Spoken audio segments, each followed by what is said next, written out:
اگر ہم سورہ بقرہ کی آیت نمبر 61 کا مطالعہ کریں تو رب العالمین فرماتے ہیں ان یہودیوں یا بنی اسرائیلیوں کے اللہ رب العالمین کی آیات کا انکار کرنے کی وجہ سے، انبیاء علیہم السلام کو ناحق قتل کرنے کی وجہ سے، ان کی نافرمانیوں کی وجہ سے، ان کی حکم عدولیوں کی وجہ سے ضربت علیہم الذلہ والمسکنہ، اللہ رب العالمین نے ذلت ان پر مسلط کر دی ہے، اللہ رب العالمین نے کم ہمتی ان پر مسلط کر دی ہے، رب العالمین نے انہیں اپنی رحمت سے دور کر دیا ہے۔ اگر دل و دماغ آپ حاضر رکھیں، اللہ تعالیٰ نے بنی اسرائیل یہودیوں کو دو ان کے فسادوں اور ان فسادوں پر عبرتناک انجام کی پیشگوئی کی، یعنی رب العالمین نے پیشگوئی کی کہ بنی اسرائیل اپنی تاریخ میں 2 مرتبہ زمین پر فساد بپا کریں گے اور پھر عبرتناک انجام سے دوچار ہوں گے۔ جو دوست اس کا مطالعہ کرنا چاہیں وہ سورہ بنی اسرائیل کی آیات 4 تا 7 کا مطالعہ کر سکتے ہیں۔ لیکن آگے بڑھنے سے پہلے ایک بات آپ کو بتا دوں کہ جب اللہ رب العالمین یا اس کا رسول کوئی پیش گوئی کرتے ہیں، کوئی پیشن گوئی ہمارے سامنے رکھتے ہیں، تو اس کا مطلب یہ نہیں ہوتا کہ جناب چونکہ اللہ تعالیٰ نے پیشن گوئی کر دی ہے، رسول نے پیشن گوئی کر دی ہے، یہ بات تو پوری ہوگی لہذا انتظار کیا جائے، بلکہ اللہ اور اس کا رسول جب پیشن گوئی کرتا ہے تو اس کا مطلب، اس کا معنی یہ ہوتا ہے کہ لوگ ہوشیار ہو جائیں،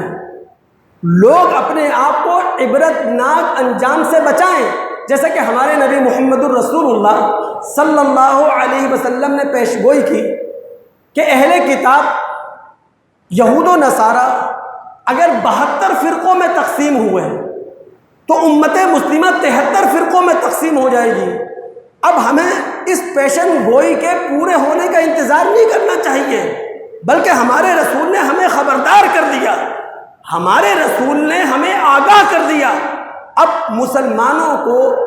اپنے آپ کو بچانا چاہیے کہ وہ کسی قسم کی فرقہ واریت کا اپنے آپ کو شکار نہ کریں اور فرقہ واریت سے اپنے آپ کو جس قدر ممکن ہو دور رکھیں، یہ ہوتا ہے پیشن گوئی کا معنی۔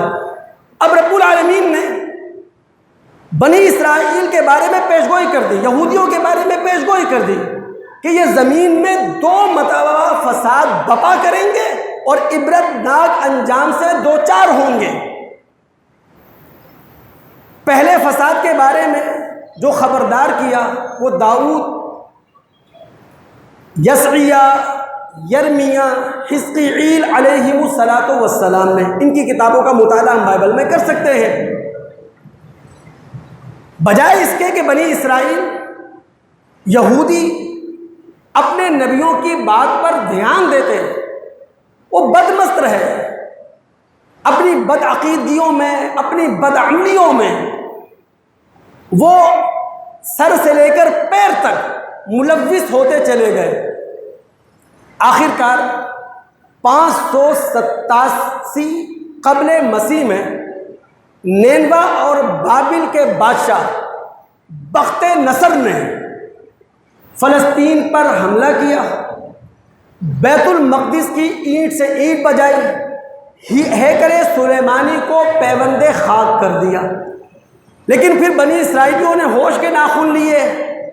وہ اپنے اندر سدھار لے کر آئے، تو اللہ رب العالمین نے اپنی سنت کے مطابق بنی اسرائیلیوں کو ایک مرتبہ پھر اٹھنے کا موقع دیا۔ یہ دور ہے ایرانیوں کا۔ ایران کا بادشاہ تھا سائرس۔ جب اس نے عراق فتح کر لیا تو اس نے بنی اسرائیلیوں کو بیت المقدس آباد کرنے کا بھی موقع دیا، ہیکل سلیمانی کو تعمیر کرنے کا بھی موقع فراہم کیا۔ لیکن بنی اسرائیل پھر اس کے بعد بگڑنے لگے، اس کے بعد پھر انہوں نے اپنا ٹریک بدل لیا، پھر بدعقیدیوں میں پڑ گئے، بدعملیوں میں پڑ گئے۔ اب دوسرے فساد سے آگاہ کرنے والے تھے عیسیٰ علیہ السلام۔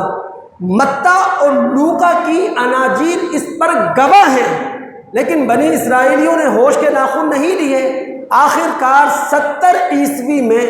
رومی جنرل ٹائٹس نے ایک مرتبہ پھر بیت المقدس کو تہس نہس کر دیا، ہیکل سلیمانی کا نام و نشان مٹا کر رکھ دیا۔ تو بنی اسرائیل کی تاریخ کو سامنے رکھیں تو انہیں بیت المقدس سے کوئی سنجیدہ دلچسپی نہیں رہی ہے۔